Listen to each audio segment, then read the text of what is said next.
Ladies and gentlemen, boys and girls, worshippers of all ages, welcome back to YouTube. My name is SeaRaptor, and today we are concluding our first look at the upcoming American battleship split, checking out Tier 10's Vermont for the very, very first time. Now, of course, Vermont being the top of the line, you expect great things out of this ship, right? So, I mean, are we going to get there? Are we not? I don't know. I'm still very, very down on Kansas at Tier 8. Tier 9's Minnesota is intriguing. There's less to hate. And so where are we at with Vermont? Well, let's peek around and see what we can see. Now, as again, the standard disclaimer, I cannot show you gameplay. We're not allowed to do any of that right now. But we can look at the ship here in port, of course, talk through it, look at all the stats, poke around under the hood, look at the armor scheme, etc., etc., etc. So let's do that, huh? Starting at the top. Hit points, 102,800. That means Vermont is now the third Tier 10 battleship in World of Warships to tab out at over 100,000 hit points, following in the footsteps of Kurfürst and Kremlin. That's pretty healthy, like that's not a lot of hit points. I'm not gonna lie, kids. It's pretty nice. Maintaining the trend of the line, she's got this 40% torpedo protection. Again, this is pretty solid. You know, in previous tiers, the 40% was very noteworthy. It was very good. In Tier 10, I'd say it's more average, right? You're still behind Kremlin. You're still behind the vaunted Yamato torpedo protection over in the Japanese battleships, but it is better than Montana's 37%. So, yeah, okay, it's a little better. Looking at the armor, she does retain the below-the-waterline citadel that we saw on Kansas and Minnesota. So, still here, you know, still well ensconced, well protected below the ship. We'll pull up her belt armor here. The belt armor does go up to 406 millimeters. That's a step up from the 343 millimeters we saw on Kansas and Minnesota. Is that noteworthy?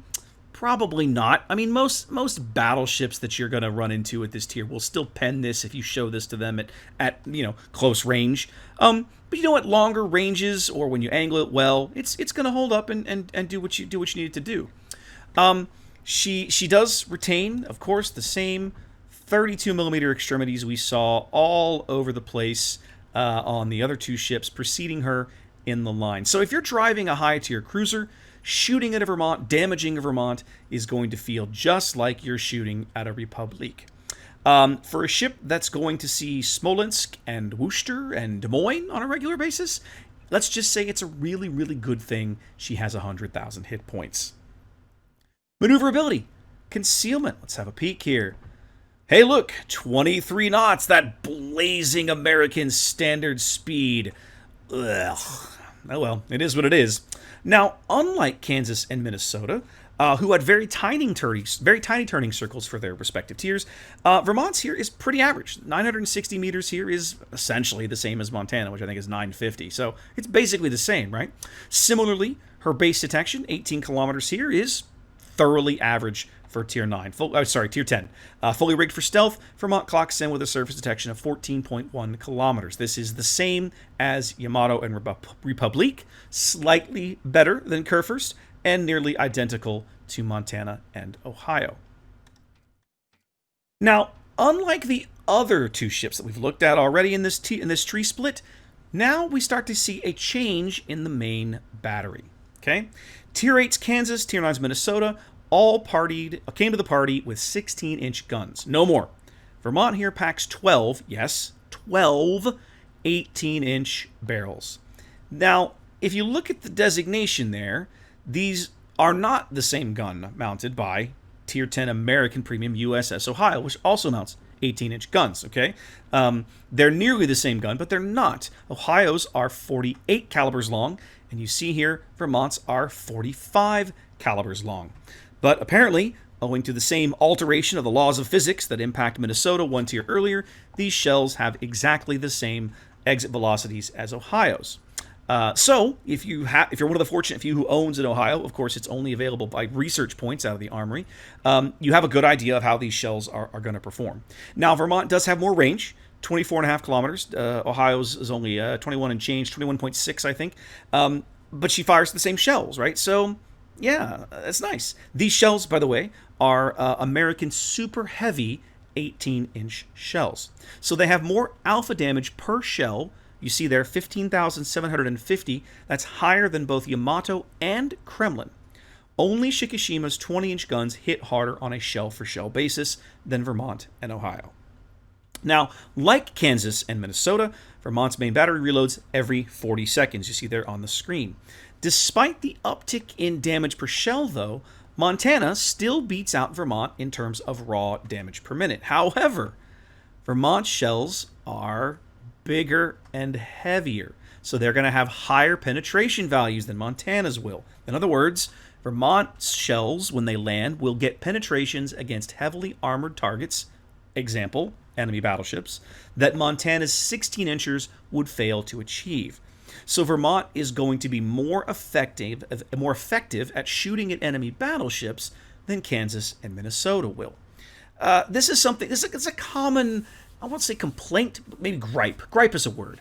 A gripe of longtime Montana players these days, right? The 16-inch guns that Montana packs are still amazing for slapping cruisers. But as battleships have kind of beefed up and there's been a lot of power creep in the game, Montana's 16-inch guns at Tier 10 kind of no longer at times feel like they've got enough oomph behind them, right? To really land good hits against battleships, certain armor schemes at certain ranges. In theory, on paper, the way these things are shaping up, Vermont should struggle with this less. Bigger shells, heavier shells, more penetration. Secondary battery. Stop me if you've heard this before. 4 5-inch 38s down each side of the ship. Yep. Just like we saw in Kansas, just like we saw in Minnesota. Just like Minnesota, these are a 6-kilometer base range. I mean, if you care, you're not going to build the ship out for secondaries, though. It's just not what she does. It's not why you're here. But anyway, there they are. They do contribute to, of course, her anti-aircraft defenses. Strictly on raw DPS, Vermont has the best AA suite of any Tier 10 battleship. Now, it's not that clean, of course. It never is, the way the AA system works these days.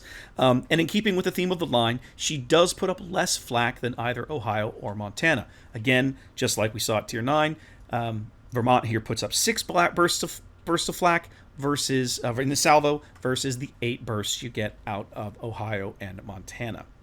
Her mid-range aura, however, is better than either of her American cousins, and her short-range aura is simply straight-up best in tier. So I feel like from a carrier perspective, if you're a carrier looking at this ship, how do I attack this ship? Carrier players will probably find her easier to torpedo and harder to dive bomb in terms of the plane losses they're going to take, because her outer aura is probably arguably the weakest. And then as you get closer and closer and closer, it gets worse. And of course, the dive bombs have to go all the way in. You don't get a choice. Consumables. Let's back up a step and have a peek. Here we go. Standard stuff. DCP, repair party, and a choice between catapult and spotter. Just like you got at Kansas, just like you got on Minnesota. Nothing fancy here. Again, like Minnesota, I think I would probably opt for the catapult fighter. Just because, just on principle. For me, I typically find I don't need the range. I just generally don't, for whatever reason. It just doesn't seem to work out. So I mean, overall, I don't know. I'm kind of in the same headspace with Vermont as I was with Minnesota. I'm not excited to play this ship. I'm not excited about this ship, but there's enough going on here that I'm curious. I'm actually genuinely curious to play this ship and see how she performs. I will not say that about Kansas. I want to run away from Kansas screaming in terror because that thing looks god-awful, right?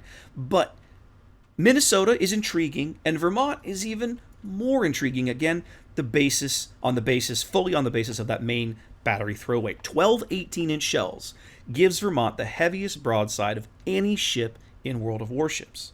The drawback, of course, is the platform those guns are installed on. It's slow, it's fat, it will not get around the ship quickly or easily. On the face of it, that feels like a semi-reasonable trade.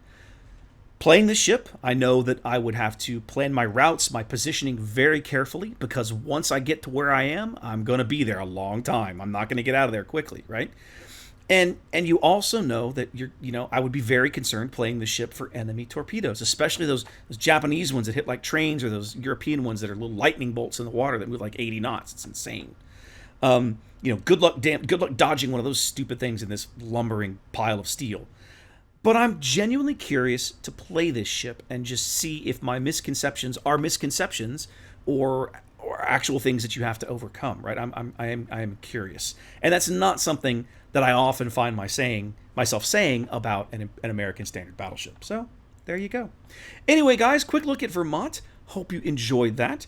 Be safe, wash your hands, and I'll catch you next time.